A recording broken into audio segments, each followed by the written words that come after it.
What you're seeing here is a model of the Nuestra Señora de las Maravillas.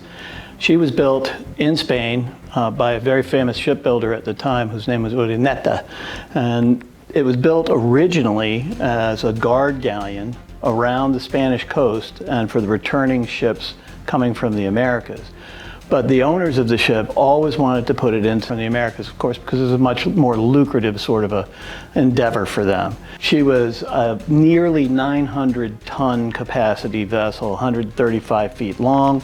She had about a 31-foot beam, which means that's how wide it was, and in her hold was 18 feet tall, so they could pack an awful lot of stuff down into the bottom of the ship, which they did. Of course, it's kind of late in the year.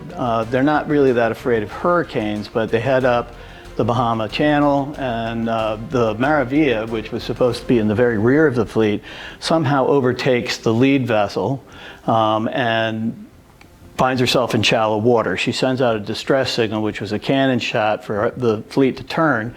When they started to turn, the lead vessel rammed her towards the stern of the vessel, which is back in this area. From the water line all the way up to the top, it almost split it in half, and it sank very quickly with all of the treasure on board, with a loss of nearly 600 people.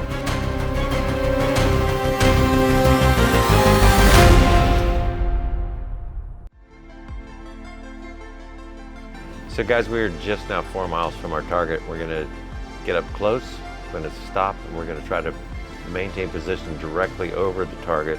We have our target destination in sight. We're gonna try to get right on top of it. The currents are gonna do something, one way or the other, on the surface, so that will give us a little bit of a advantage on where to launch the sub.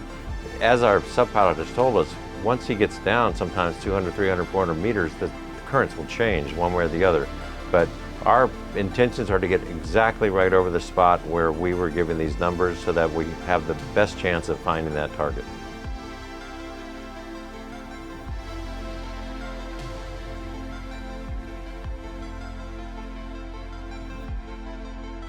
We're sitting at about 1,500 foot of water here. Been chasing anomalies all morning, and we finally found something we're really interested in. It comes off the flat bottom up to almost 50 feet. We're gonna go look. I'm always a little nervous when we put the sub in, and I'm not even going down, but we've got a Bahamian on board, which we think might be the deepest a Bahamian has ever been at 1,500 feet. And I'm just like bubbling with excitement. Hard to stand still right now. So